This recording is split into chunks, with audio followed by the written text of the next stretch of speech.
To give a simple definition of meta-analysis, I would say that it's more about combining several studies on a certain topic. Right. And it's not just like combining like random study like that. The study have to be on the same topic, and they have to be chosen according to a certain technique. That's why we call them systematic review. So there are some steps that we have to follow, and there are some inclusion criteria that we have to determine in order to select the study included.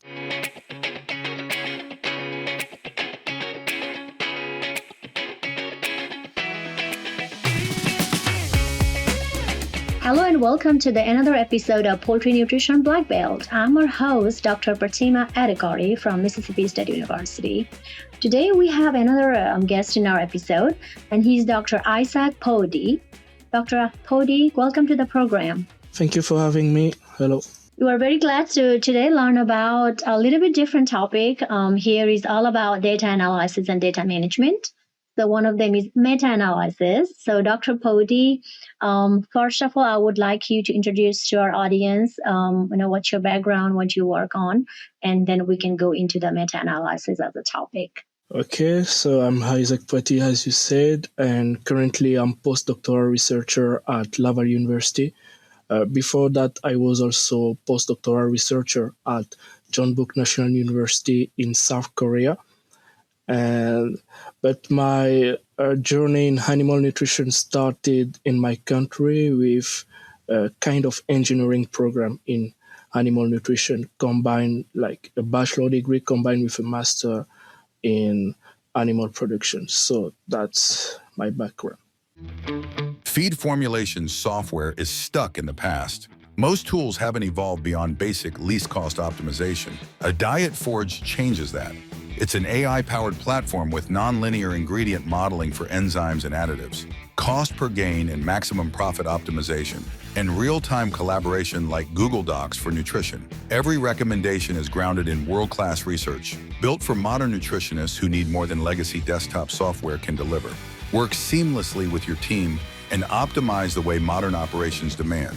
Try dietforge.ai free today. Feed formulation, finally modernized. Good. Thank you for the introduction. So let's dive into the topic for today. What is meta-analysis? I mean, these days we see a lot of paper being published. I mean, again, I would not say a lot. I mean, there's quite a few just to name. And like myself, I'm very fascinated about when there's a paper on the meta-analysis of any poultry, feeding or data or anything like that. So, I mean, myself is attracted to learn about that and how they have done it. So can you tell, like from a very scratch, what is the meta-analysis and how did you learn this technique? Okay, so like to give a simple definition of meta-analysis, I would say that it's more about combining several studies on a certain topic. Right. And it's not just like combining like random study like that. The study have to be on the same topic, and they have to be chosen according to a certain technique. That's why we call them systematic review. So there are some steps that we have to follow, and there are some inclusion criteria that we have to determine in order to select the study included. So that's what I can say. Yeah. So how did you learn about this? I mean, did you do during your postdoctoral? It was something technique that you learned or before that? Can you share about that and what help did you get? Yeah, it was during my doctoral program. After doing 2 original experiments, I had to get a third experiment for my doctoral degree. So I decided to do a meta-analysis. And yeah, that was the third experiment of my doctoral thesis. Yeah, and then like today, this episode would also help not only the established professionals, but also like students, like, who want to do meta-analysis in their study and if anybody's interested. So can you tell a little bit about, yes, maybe let's say we want to do this, right? We want to compile a lot of study and do the analysis, but what are the challenges, what are the main challenges that you see during this process, during this data analysis? So for me, the challenges was to learn the meta-analysis by myself, because the person who taught me the meta-analysis that show me the steps. So you have to collect the paper first and then do the meta-analysis, like combining the study on a software. For me, I use RStudio, but people Yeah, can use different software. And then right. you do the subgroup analysis and then meta-regression. But then I had to understand all the things, the theory behind the meta-analysis by myself. So that was the great challenge I had to. Why do you think, we have these meta-analysis and then we have this our own study? So what's the significance of this meta-analysis? How often it should be done? Like, what significance do you see in our industry or in our research area? I think meta-analysis are important to conduct when the results are controversial. Some treatment can sometimes give good result, and in another experiment they will give bad result. So the meta-analysis will first give an overall view of this treatment and then try to give the answer.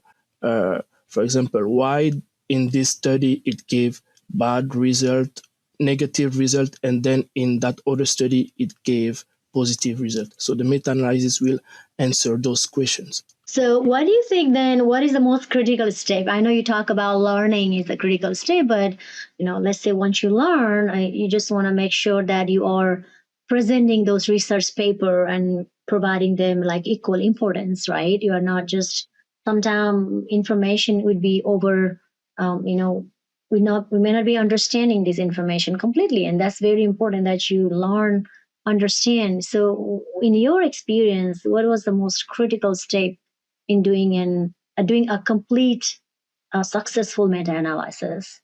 For me, I would say it was the inclusion and exclusion criteria part, because when we select the paper, we need to select them according to certain criteria. So in order to have the most similar papers, we need to choose the most appropriate inclusion and exclusion criteria. And that's really determinant to have a good meta-analysis.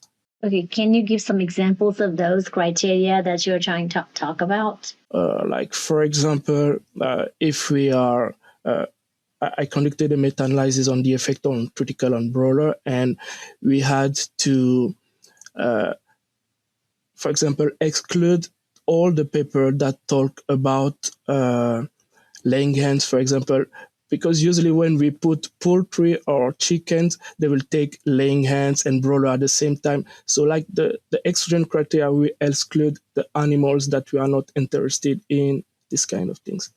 Absolutely. So, okay, and maybe this is a kind of almost last question that I got here. Do you still think these are an important, the meta-analysis in animal study? Do you think we need to do it often, or what do you think? Why do you think it is important, if so? I think it's really important because it helps like researcher, farmer to choose, like, for example, the right level of inclusion of certain ingredient, or even to choose the right strain of broiler or laying hens to be used in their farm. And also it can help government to maybe conduct a program about poultry production, these kind of things. Ready for more sustainable poultry production? New data suggests that decreasing bacterial loads in feed using Termin 8 supports enteric health, leading to improved performance. Gut health is more than a gut instinct. Learn more today at www.anatox.com.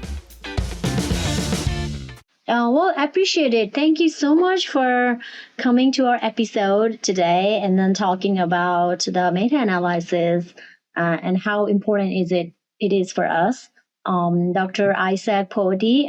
Currently, Dr. Isaac is in Laval University, or University of Laval. Is there anything that you want to tell to our audience before we wrap up today? Oh, it was a pleasure to have this meeting with you.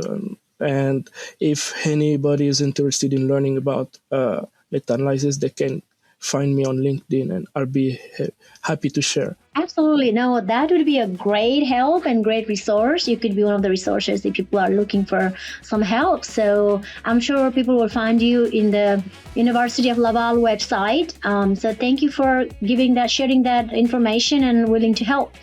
As for everyone, thank you so much for today's episode. We are wrapping up here. Dr. Isaac Poaty was in our call today. You all have a great rest of your day. Thank you. Thank you.